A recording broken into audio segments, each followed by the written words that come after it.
Fala galera, beleza? Eu sou o Fabrício Dutra e estou aqui para falar sobre o edital da Caixa Econômica. Vamos traduzir o edital.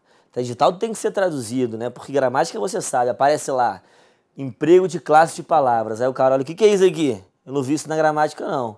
Então, nós temos que falar sobre os assuntos que estão no edital, como eles são mostrados na sua aula e como você vai trabalhar na sua prova de concurso público. E o negócio é o seguinte, mais importante, português, parceiro, é peso 2 na caixa.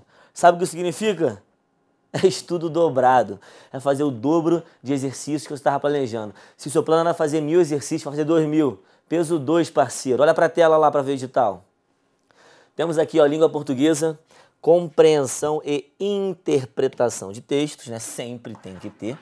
Compreensão e interpretação vai envolver afirmações sobre o texto, né, galera?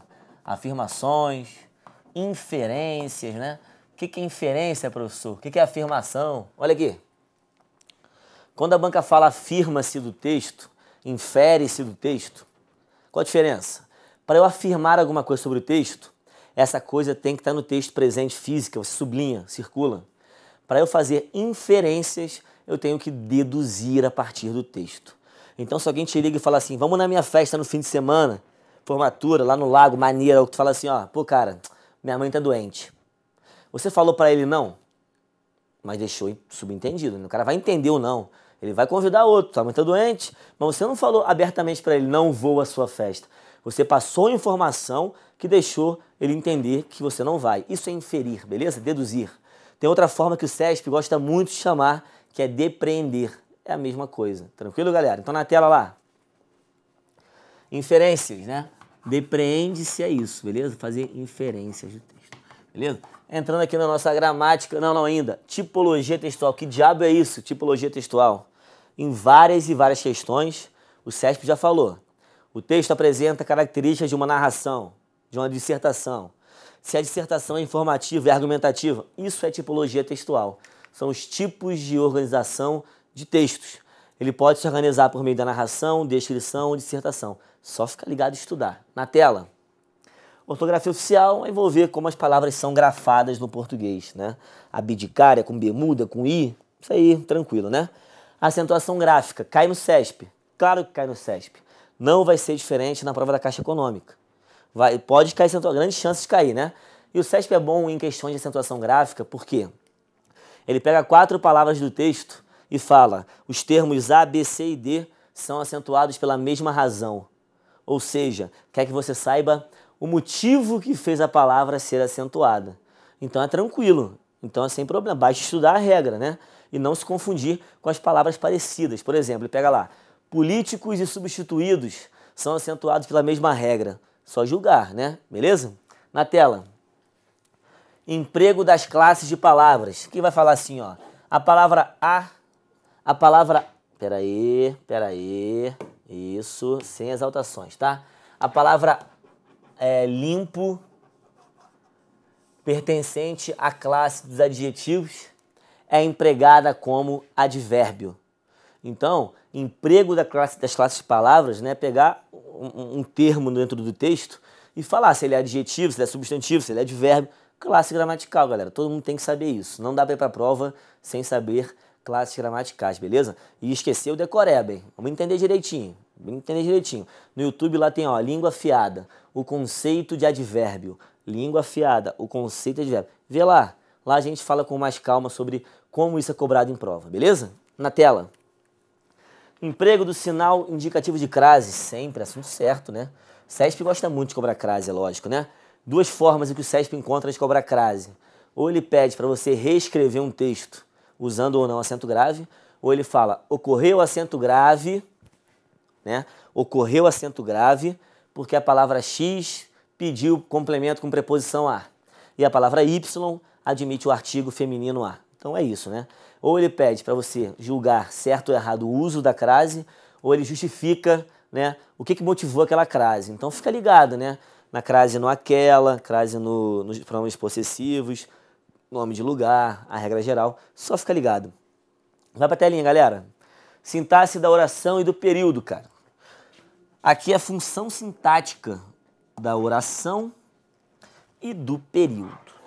Sintaxe da oração é a sintaxe do período simples, galera, em que nós temos apenas elementos exercendo funções sintáticas em torno de verbo ou em torno de nome. Reconhecer o adjunto adnominal é fazer uma análise sintática de um período simples. Reconhecer um predicativo do sujeito é fazer uma análise sintática. CESP gosta muito de falar complemento direto, né? Complemento direto, objeto direto. Isso é sintaxe do período simples. Sintaxe do período composto vai envolver orações subordinadas. A oração destacada estabelece relação de causa. A oração é adjetiva, restritiva, explicativa. Fica ligado. Período simples, período composto. Engana-se quem pensa que no CESP não precisa saber sintaxe. Tem que saber sintaxe. O CESP pode até não cobrar muito nomenclatura, né? Complemento nominal, não. Nomenclatura eles não cobram muito, mas cobra o conhecimento. Você tem que saber isso, beleza? Senão não adianta. Na tela. E dentro do conceito de sintaxe do período, regra aqui pra gente nunca esquecer. Decore as conjunções, parceiro. É para decorar as conjunções. Tem que saber as conjunções. Tem que ir para a prova dominando conjunção. Sabendo que o embora é igual a conquanto, igual a posto que, igual a ainda que, igual a mesmo que. Saber que o porquê sai para entrar o porquanto. Cara, conjunção tem que saber. O CESP, quando cobra substituição de conjunção. Se tu sabe o que equivale, molinho, né? Fica fácil. Na tela mais. Pontuação. Pontuação traduz-se vírgula, né? Vírgula cai muito. Mas, pessoal, já vi ponto e vírgula. Claro, pô, ponto e vírgula é uma vírgula, né? Ponto e vírgula é uma forma da vírgula se apresentar de modo diferenciado. Professor, eu já vi travessão. Então, travessão pode equivaler a vírgula nas situações explicativas. Então, só ficar ligado. Pontuação vai dominar a regra de vírgula. Esquece aquela história boba de que a vírgula é uma pausa para respirar. Isso não existe, beleza? Acredita em mim. Não tem nada a ver com o seu sistema respiratório. A vírgula é sintática, pô. Na tela. Assuntos 9 e 10 também são assuntos certos. Sempre vão aparecer em qualquer prova.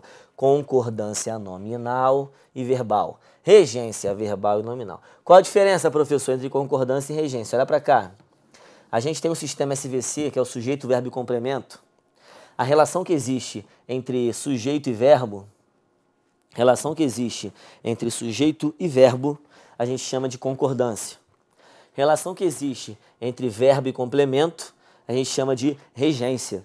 Então a regência é quando o verbo exige complementos na frase. E concordância é a relação que tem entre o verbo e o seu sujeito. O verbo concorda com o sujeito, beleza? É isso, concordância e regência. Quando o assunto for concordância, o complemento não faz a menor diferença, o que importa é o sujeito. Quando o assunto for regência, o sujeito fica de lado, vai olhar para o complemento, beleza? Na telinha, galera, significação das palavras. Volta para mim. CESP cobra isso, sempre. E quando o CESP cobra isso, ele cobra troca de palavras, né? Reescritura. A palavra tal equivale à palavra tal. A palavra tal pode ser trocada pela palavra tal. Você nunca pode esquecer de voltar no texto, porque é o texto que manda. Lá é o contexto. Então, uma palavra só pode entrar no lugar da outra se ela equivaler dentro daquele contexto, tá certo? Às vezes, em outras frases, elas são equivalentes, mas lá naquele texto não. Então, volta para o texto. Ele é que manda na significação das palavras. Beleza, galera?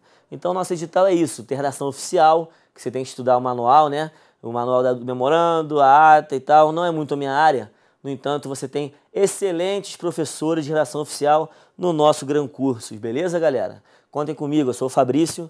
Contem com toda a equipe de português do Gran Cursos para destrinchar e dominar esse edital. Beleza? Prova da Caixa é tudo nosso. É peso 2. E a gente se vê português peso 2.